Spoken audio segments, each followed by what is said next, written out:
Olá, essa é a disciplina de Cartografia Temática do curso de Engenharia Cartográfica e de Agrimensura. Na aula de hoje, nós vamos ver um pouco sobre os conceitos básicos de cartografia e mapas e também um pouco sobre o processo de mapeamento. Então, a gente começa com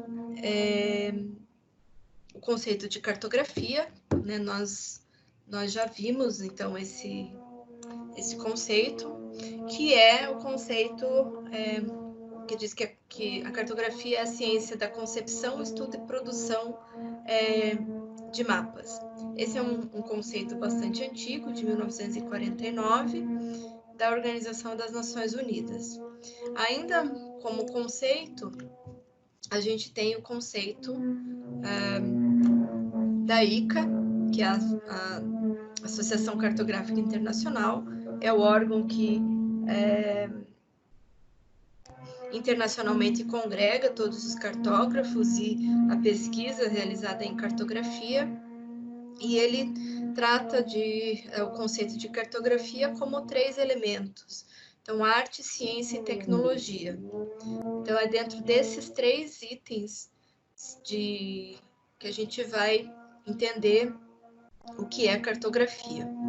Então, a gente vê nessa definição que ele também considera como produtos da cartografia as plantas, cartas, mapas, modelos tridimensionais ou globos que representam a Terra ou qualquer outro corpo celeste em qualquer escala. Então, a gente vai ver que nem somente dos produtos chamados mapas que a cartografia trata. Então, dentro dessa definição, a gente pode entender uma definição um pouco mais moderna, né, considerando que essa primeira é de 1973. Então, a própria ICA redefiniu o que é cartografia em 1991, colocando novos conceitos, como, por exemplo, o conceito de geoinformação, e também incluindo outras formas de representação, como a representação tátil ou a representação numérica, isso aqui considerando a mudança do paradigma da produção cartográfica, que até a década de 80, início da década de 90, era totalmente analógica e passou a ser digital. Então, pensando nesse contexto, é que esses itens foram colocados na definição do que é cartografia. Então, a gente pode considerar hoje que a gente tem diferentes formas de representação cartográfica, como, por exemplo, os ambientes virtuais, que agregam simbologia a uma realidade, por exemplo, uma realidade virtual, uma realidade aumentada. A gente pode considerar que esses produtos, se não são mapas, mas eles são produtos cartográficos, porque em algumas situações consideram as premissas de produção de simbologia, de escala, para serem produzidos. Então, a gente tem hoje um conjunto muito maior de produtos que são considerados mapas, ou que são considerados elementos que podem ser derivados da cartografia do que nas décadas passadas. Então, a gente viu na primeira definição que a cartografia é considerada ciência, tecnologia e arte. Então, no caso da tecnologia, a gente considera que faz parte da cartografia porque existem conhecimentos, e principalmente conhecimentos científicos, que se aplicam, né, a um determinado ramo ou atividade. Então, nesse caso, nós temos várias técnicas, vários conhecimentos que são necessários para que a gente possa trabalhar nessa área da cartografia e, consequentemente, da produção de mapas. E a parte da arte, né, a gente sempre vai tratar isso, a gente vai ver isso ao longo da disciplina, que desde a forma como nós organizamos a visualização dos dados para apresentação, ou seja, na geração de um layout, seja na escolha das cores, na escolha correta das cores, nós temos esse conceito da arte envolvido. Então, é óbvio que algumas pessoas têm essa parte artística um pouco mais forte do que outros, mas a gente tem que aprender e ter a habilidade de poder usar essa questão na nossa produção de mapas. Tá? Então, se a gente não tem isso muito bem definido inicialmente, mas a gente pode treinar para que a gente possa produzir mapas, bons mapas ao longo do tempo. Então, a gente parte para o segundo grupo de conceitos, que é o conceito de mapa. Então, a gente vai ver uma série de definições do que é mapa, e todas elas têm algumas questões que são comuns, né? Tem alguns elementos que são semelhantes. O primeiro deles é a primeira definição desse autor, chamado Dente, um autor que trata especificamente dos conceitos de cartografia temática, e ele diz que mapa é uma representação gráfica do ambiente físico e do ambiente cultural. Então, a gente sabe que quando a gente produz mapas, nós temos várias formas de representar um determinado fenômeno. De um modo mais direto, a gente tem o que a gente chama dos mapas topográficos, e a gente tem, por outro lado, mapas que são que não representam somente um ambiente físico, mas podem representar uma série de questões culturais ou questões sociais de uma determinada região. Então, um exemplo, esse exemplo eu já dei no início do ano, eu vou repetir, eu acho um exemplo bastante interessante, que quando a gente pega um conceito qualquer, por exemplo, o conceito de escravidão. A gente pode fazer uma busca e, nessa busca, encontrar qual é o conceito da palavra escravidão, o que ela significa, e aprender um pouco sobre o que é escravidão. Então, a gente tem aqui no site da Wikipédia o que é escravidão e algumas questões históricas a respeito dela. Entretanto, se eu quiser entender como esse processo aconteceu no mundo, eu posso olhar um mapa como esse, que trata do volume de escravos entre os anos de 1700 e 1870, que talvez tenham sido as épocas de maior volume de tráfico de pessoas, né, de tráfico de escravos. Então, a gente vai ver pela largura das setas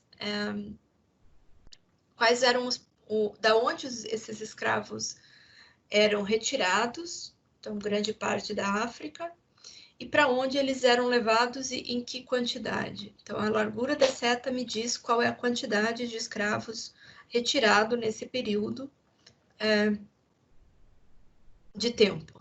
Então, com essa representação, eu tenho uma outra visão do conceito de escravidão. Da mesma forma que eu posso verificar qual é a porcentagem da população que ainda, numa determinada época mais recente, se encontra escravizado.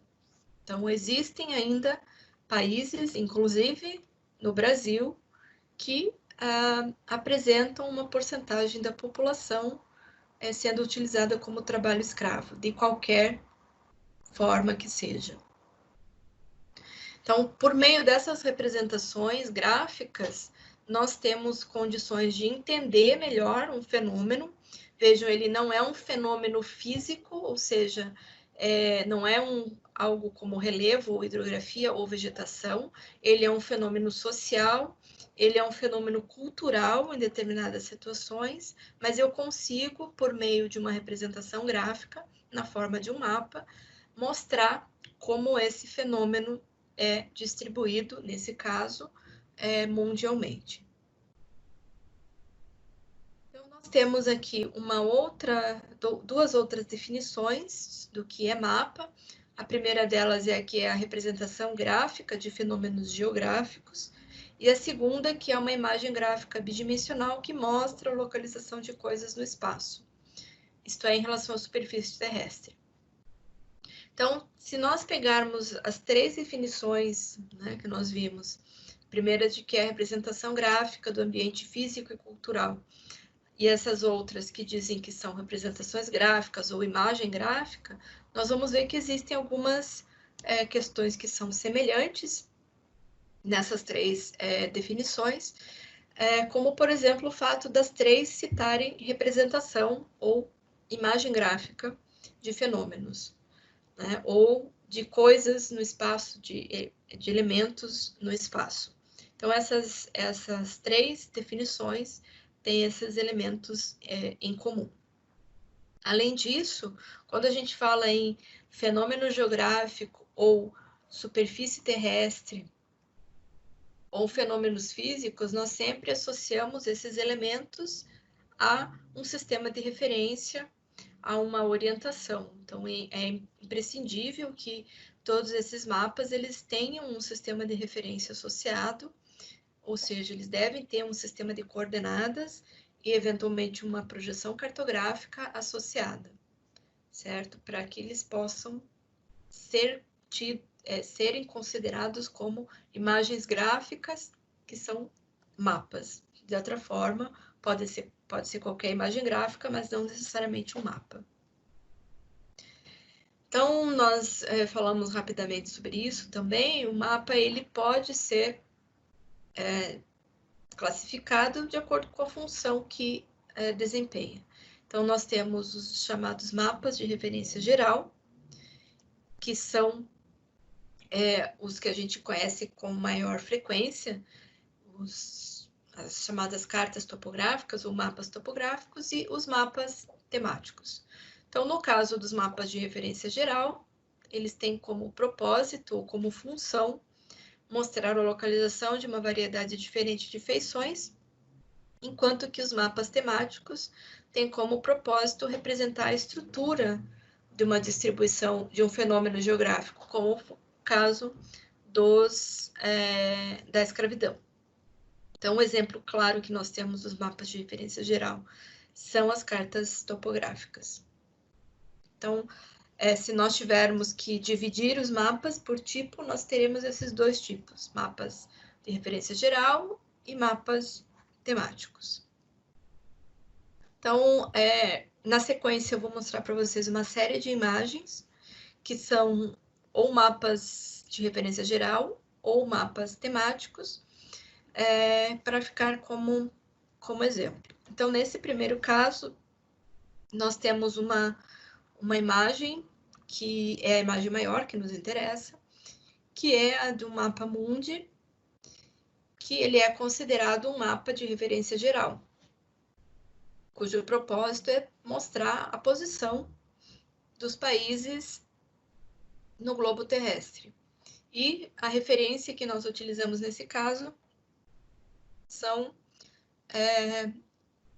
os paralelos e meridianos, ou as linhas de latitude e longitude, que nos dão a referência em relação aos demais países.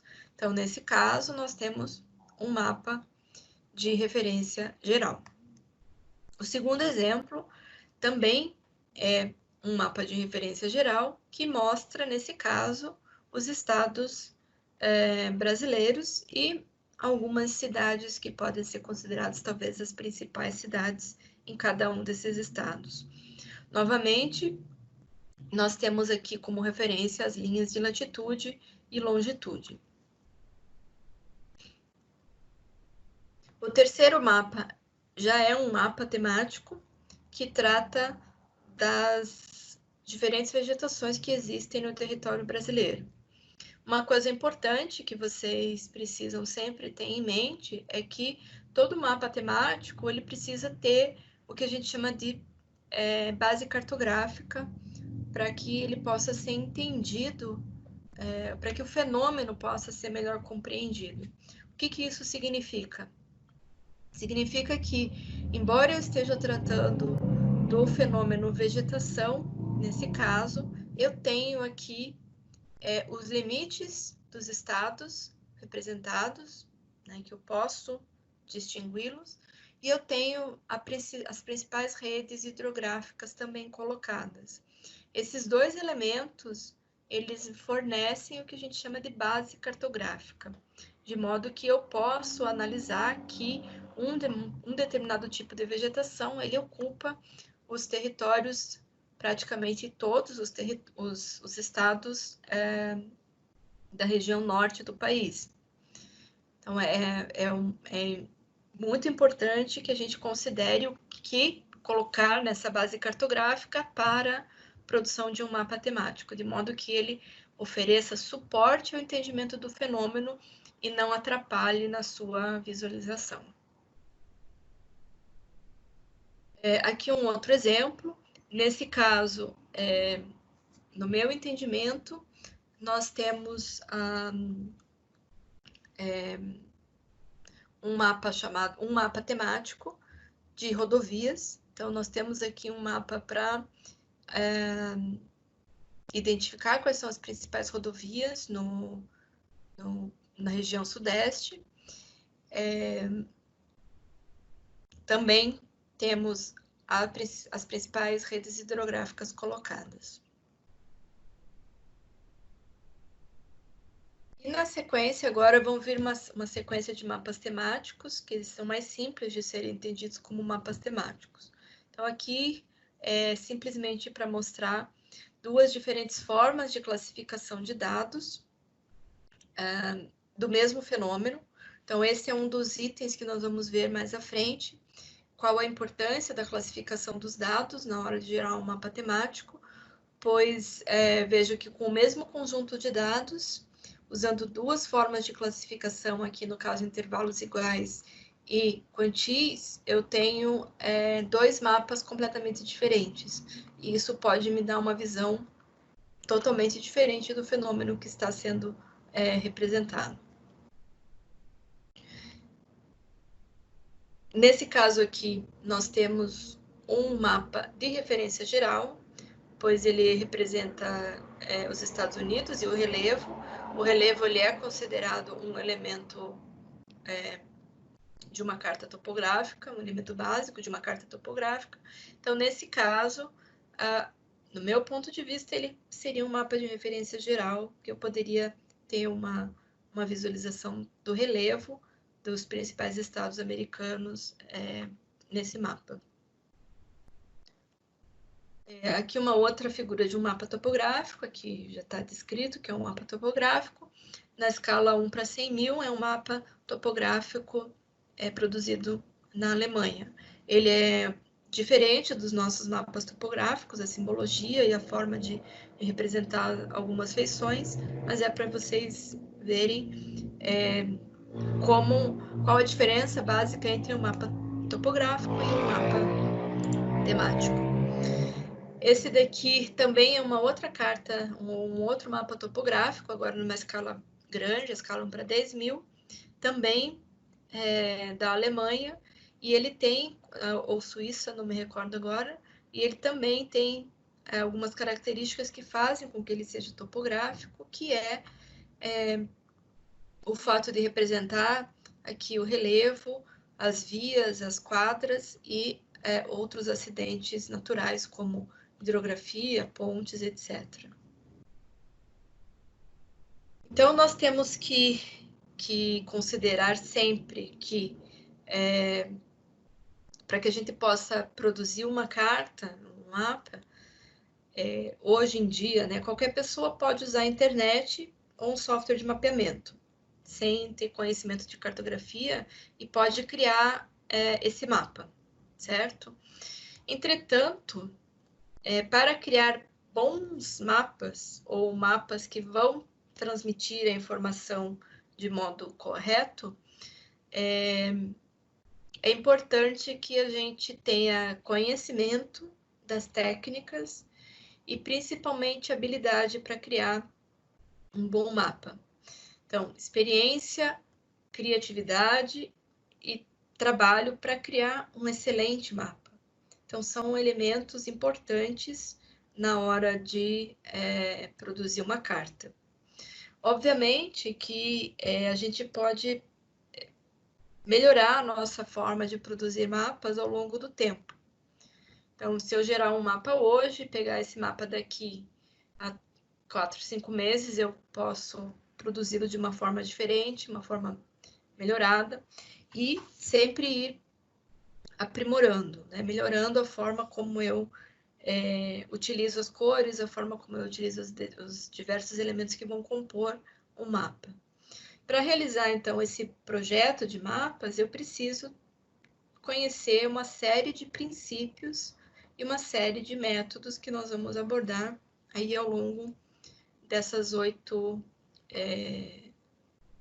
semanas que nós vamos ficar juntos. Então, isso é extremamente importante que a gente entenda todos esses princípios e esses métodos. Se a gente tivesse que colocar de modo simplificado o processo de mapeamento, né, a gente começaria pensando o que eu vou mapear, qual é o fenômeno que eu vou representar, né, para que eu entenda se ele é um fenômeno contínuo, se ele é um fenômeno discreto, se ele é um fenômeno social, é um fenômeno cultural ou é um fenômeno físico, para iniciar esse processo. Talvez a etapa mais importante aqui no processo de mapeamento é a gente entender quem vai usar o mapa e para quê. Então, entender que todo mapa tem um propósito e todo mapa tem um público.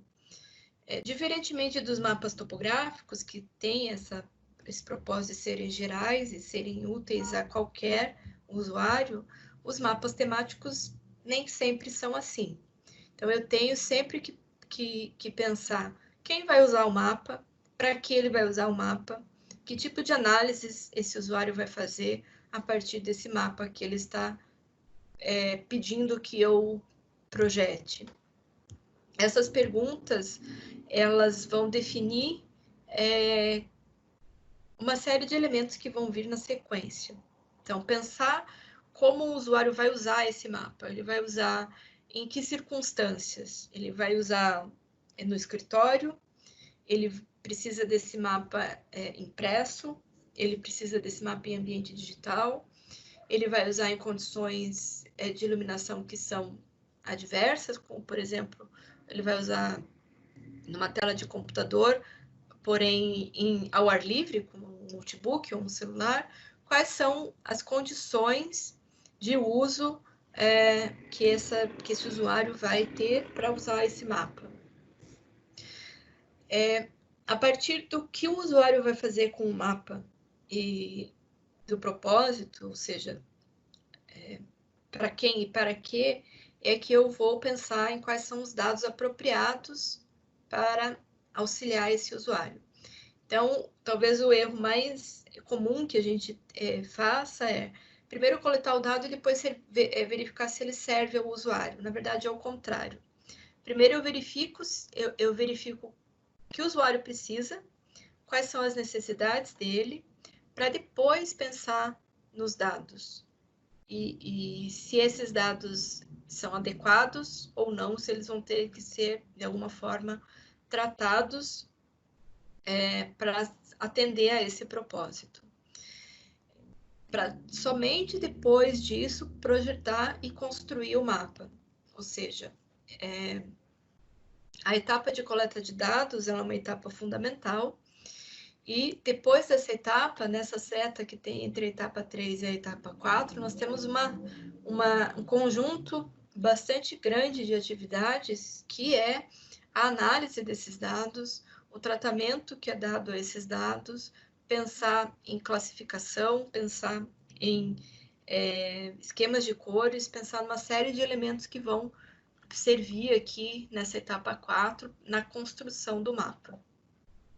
E por fim, esse mapa ele é apresentado ao usuário e o usuário pode chegar para nós e falar, olha, não era bem isso que eu queria, esse mapa ele não responde às minhas perguntas iniciais. Então eu tenho que retomar o projeto e refazer essa construção.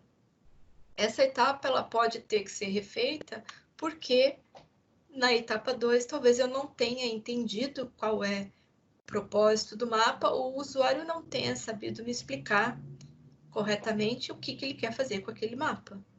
Então, esse processo é um processo cíclico. Se ele não me explicou corretamente ou eu não entendi corretamente qual é o seu propósito, eu vou chegar aqui ao final e vou concluir que eu preciso refazer esse mapa para atender aos critérios ou ao propósito do usuário. Obviamente que nós vamos passar por cada uma dessas etapas ao longo da disciplina para que a gente possa principalmente entender o que acontece aqui entre a etapa 3 e a etapa 4. Então, nessas duas etapas é que se encontram talvez as maiores dificuldades que a gente tem na hora de projetar um mapa. Então, algumas questões que sempre surgem, né? Algumas de nós já falamos, né? Como o mapa vai ser usado e quem é o usuário. Então, são dois elementos importantes. Qual é a dimensão dos dados?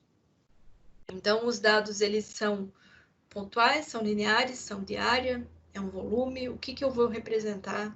Qual é o nível de medida? A gente vai retomar esse conceito de nível de medida e o que ele significa em cartografia temática. Se os dados precisam ser padronizados. Então, um exemplo bem atual hoje, talvez vocês já estejam cansados de ouvir falar nisso, né? Mas nós temos que usar o que existe a nosso favor. A gente está cercado de notícias hoje sobre a pandemia e sobre a doença e sobre a quantidade de pessoas infectadas e quantidade de pessoas que morreram, enfim.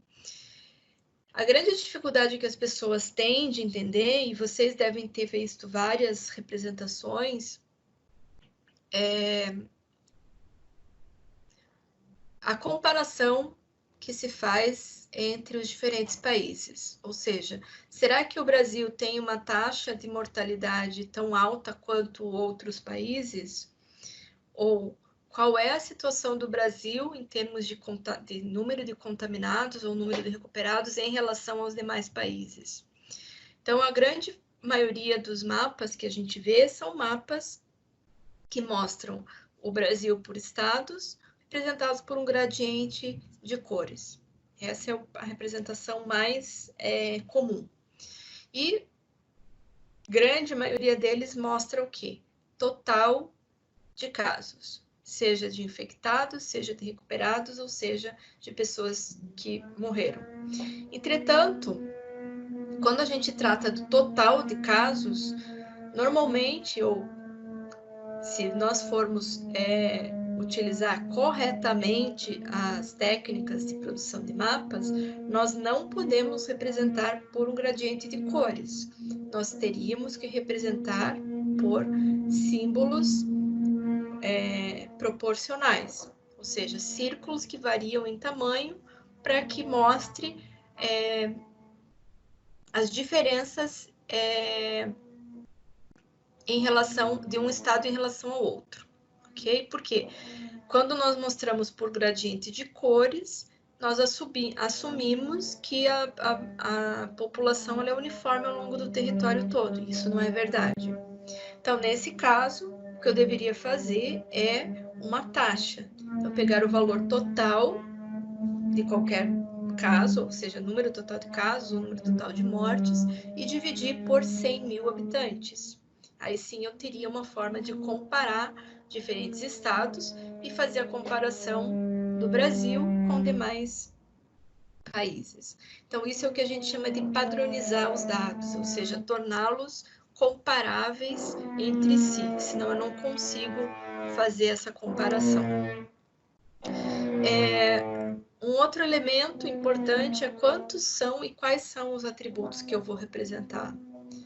Isso, eu consigo representar mais de um atributo em um mapa temático? Quantos atributos eu consigo representar em um mapa temático? Eles são compatíveis? Eles vão permitir que eu entenda de fato, que o usuário entenda de fato o fenômeno? Eu vou ter que considerar o aspecto temporal para poder fazer a representação. Existem limitações técnicas, ou seja, o usuário quer que eu produza um determinado tipo de mapa para um uso em particular, e quais seriam as limitações de custo e de tempo. Então, como qualquer outro projeto de engenharia, a gente tem que considerar esses fatores técnicos e fatores de execução mesmo, de custo de projeto. Afinal de contas, são horas de um profissional que vão estar sendo utilizadas para a produção de mapas. Ok? Por isso é bastante importante que a gente considere todos os elementos na hora de projetar um determinado mapa. Por hoje é isso e até a próxima aula. Obrigada!